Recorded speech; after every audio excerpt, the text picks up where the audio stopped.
Hey, as we're heading into summer, we could use a little something to have as a nice little meal. It could be for lunch, it could be for dinner, whatever you want. It's fun.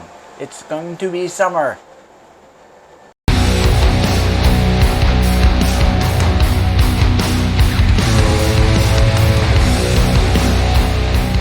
So here we are in my kitchen, and we are going to be putting together a little something for a summer kind of meal kind of thing. You could do lunch, dinner, or as a snack, whatever you want to do. So, welcome to Cooking with Strike. The German spelling. E-I, not I-K-E. Just so you know. So anyways, what we're going to be doing is we are going to be doing Sloppy Joes. Or, as this outfit calls it, manwich. So, basically, this is the container. One of these small containers, it is the 15-ounce size, which is the smaller of the two. There is a larger can. You need, basically need 2 pounds of ground beef. But with this, you only need 1. So this is all I do with it. Get one of these square packets of ground beef. This one happens to be from Simply Nature. It's 100% grass-fed. Now that's kind of funny because, you know, grass-fed ground beef, and then you've got manwich, which is cut all kinds of other additives to it, but, you know, it works. And, you know, if there does happen to be an organic or something like that out there, please let me know in the comments down below. I would appreciate it. So basically, yeah, you got your pound of beef and you've got your manwich.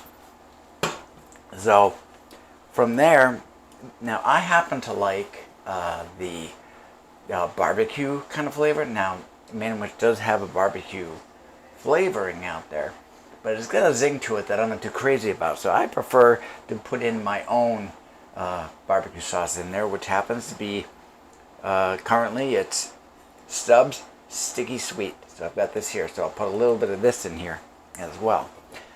Now for browning the beef, I recommend using cast iron. That's what this is. So, and we're going to brown the beef in this.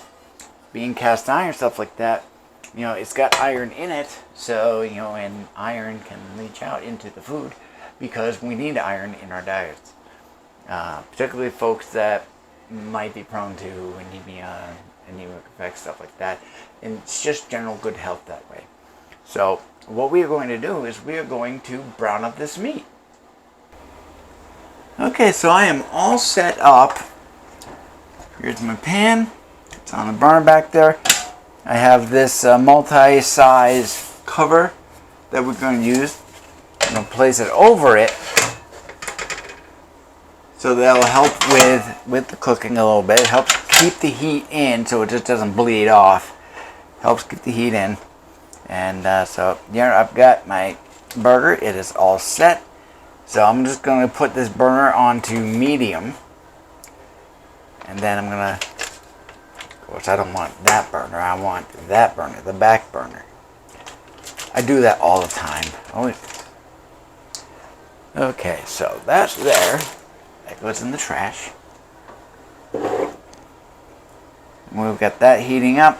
I've got the manwich here with the lid off. And I've got my barbecue sauce right off to the side. So, we're going to break this up so that it'll brown. And we will take it from that point.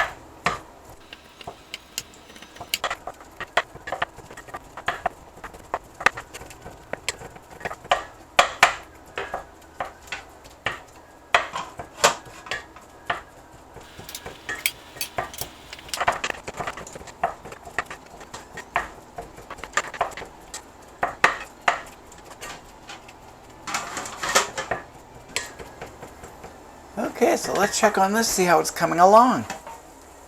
Oh, that looks great. Put that off to the side. Grab this. Okay. That's a little warm. Being cast iron, it does get warm, so I'm just going to throw this on. Give this a little stir. Now I happen to like little chunks on occasion, so I don't break it down to like, you know, the ground level to, let's say, like what Taco Bell does. I mean, I swear, they must run through theirs through like a blender blade. So do that. And now with having this lid up on it, it does retain the moisture. So there's a lot of it in there. So we're going to let that simmer off a bit. But first we're going to put in our manwich. We just dump it on in. If you want to get out every little drip or anything like that, you don't need to, but you can just take a spatula and scoop it all out. Otherwise, you can just tap it, give it a little shake. Can't get that out. We don't need that anymore. There's that. And then we'll also add our barbecue sauce. You don't need to add a whole lot. Maybe a tablespoonish. Tablespoon and a teaspoon. I'm good with measurements, so that's why I'm not actually using that stuff. So put that off to the side, and then, you know, it's like in current cookware, they say never use metal in a pot. Well, this is cast iron, so I can. So I'm going to mix it all together.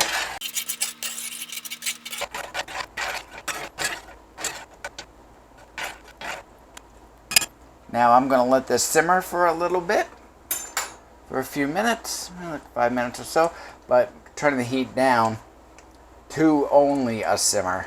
So I'm going to go to, I've got a low through high with numbers. So I'm going down to a 2.5, because I don't want this to spatter up and splash all over the place. So I'm just going to let this simmer for a few minutes.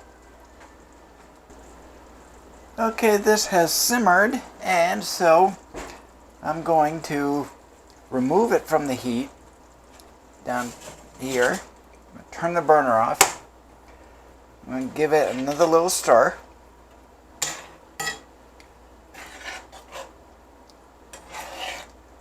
Just to kind of get the juices around. And we're going to let that sit. Now we're going to let that sit, cool off, and then we'll actually take the next step. And while this is cooling, I'm going to tell you about it a little bit. Now, if you're making a whole bunch and you're going to be eating it all, you know, for your dinner and stuff like that, or lunch or whatever, you know, you can go ahead and serve it up right now. But if you want to store it, that's a little warm, so slide this over here for a second. If you want to store it, I recommend using glass. You know, these are these little Pyrex. It's not the old Pyrex, but it's Pyrex. Very dependable. It's glass. Put it right into here, cap it off, stick it in your fridge, and use it when you want. It's good for about 5 days in the fridge straight up. If you want to do a little longer storage, after it's cooled off, you can put it into, you know, put portions into little baggies. I'm going to be doing that. You know, like a couple servings at least. You know, like I recommend like 2 servings, maybe 3. You know, these are 1 quart bags. You know, so you can get these from the dollar store. If you don't like using Ziploc, you can get those, or the big name brands. So you can do that, and so we're going to let this continue to cool, and then I'm going to separate it all out.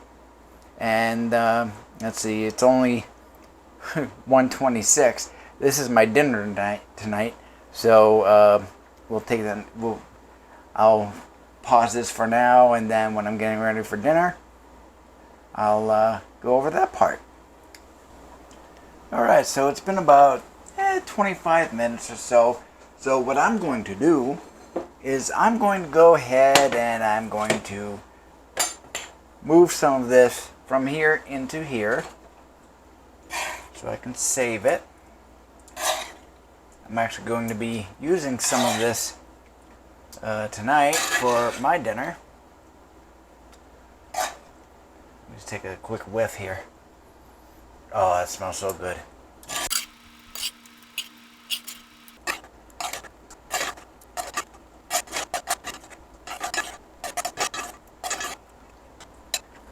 So now that I've got this into here, I'm actually going to take some out of it and put it into these couple bags so I can freeze it.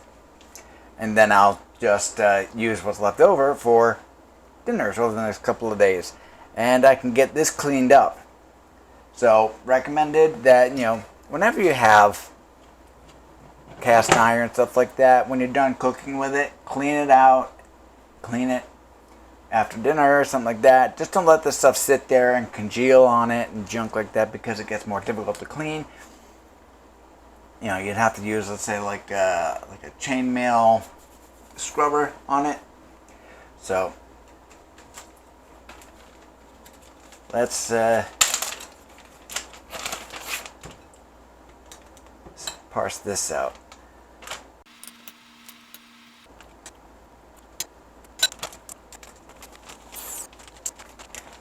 Now here's a couple of servings. Put this into the freezer, and it's like put it in there and then get out all the spare air that's in there. It just helps it. And you can lay it down flat so that when it freezes it's actually flat. So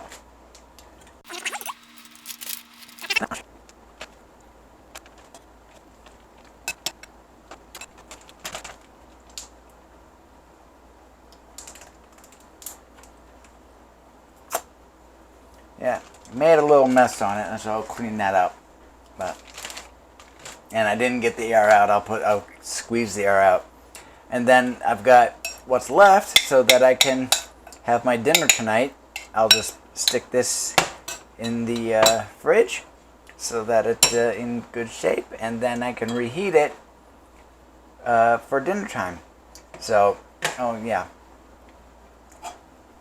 Oh, it's a cooking video. Oh, you need to show you cooking and then actually eating it. Well, here I'm actually eating it, okay? Oh, that came out good. It's going to be tasty.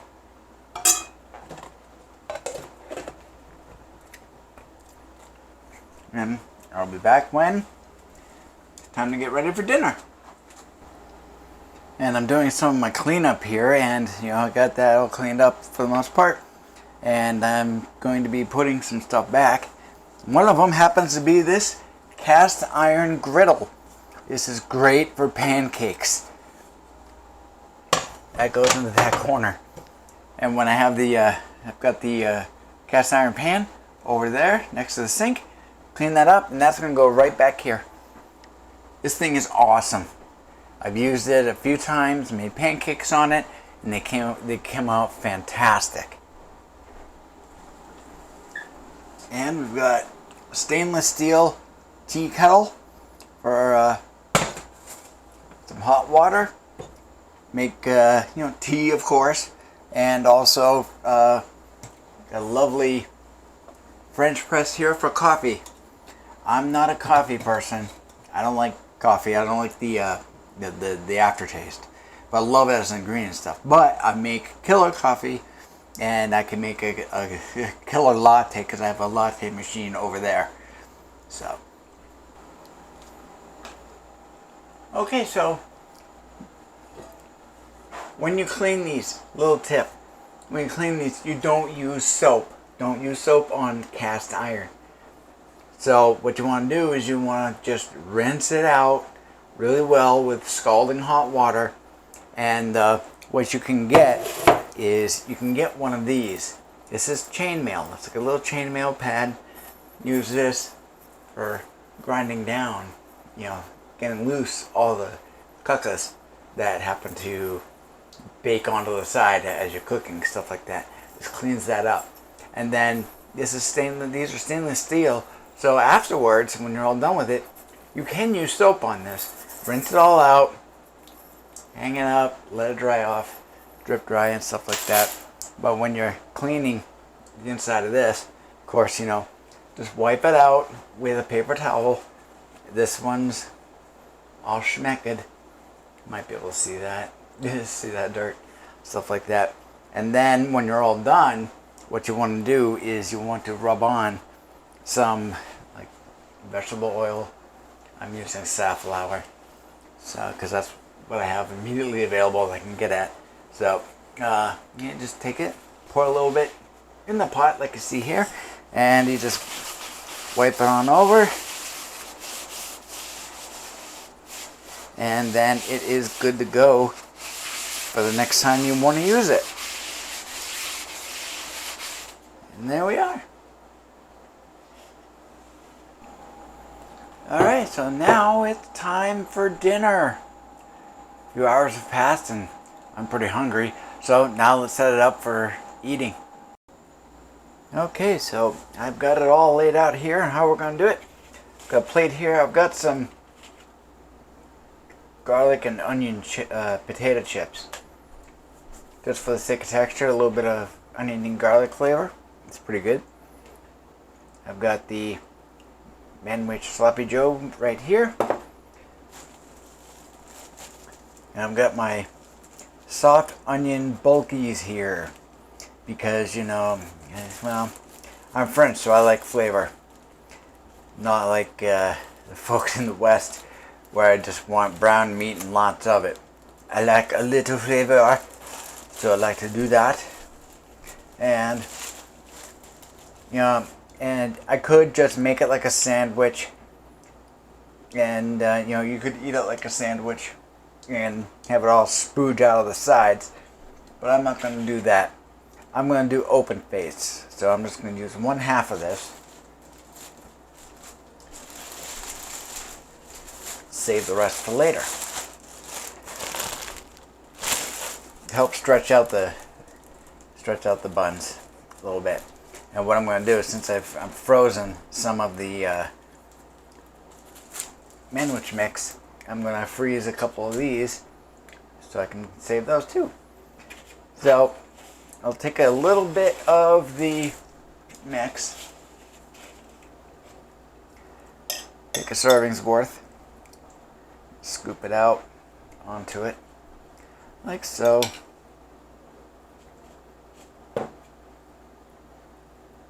And a little more for this end. That takes care of that. And then I've got some shredded cheese.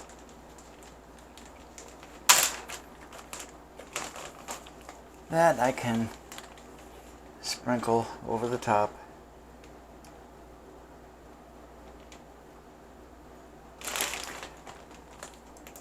Adds a little flavor, a little texture. Stuff like that. Alright. So they're all like that. I'm just going to heat this up for about 10-15 seconds and then we'll eat. Alright. Get my microphone, sorry.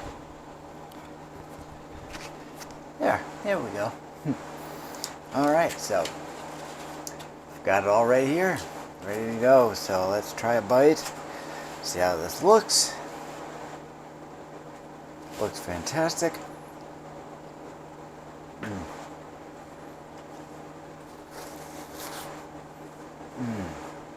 That's good. Very manwichy. A little bit of barbecue flavor in there. An onion roll with the cheese on top. It's good stuff. So, there we have it. So if you happen to like this, go ahead and give it a like, please. I appreciate it. If you made it all the way to the end here, throw me a pineapple emoji in the comments down below. And if you happen to like these, and you'd like me to keep going, please subscribe. And we will talk to you again in the future. I've got a couple of videos planned up. Like a craft thing and a little bit more on AnKorage Extras, and I'll see you next time.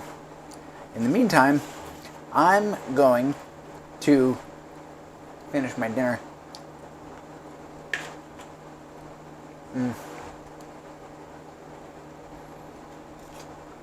Have myself a tip. Got my Roku.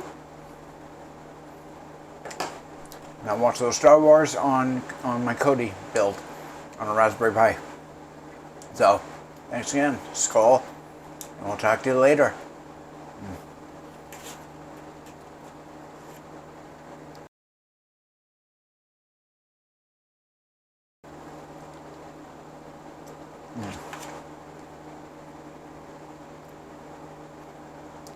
That's good.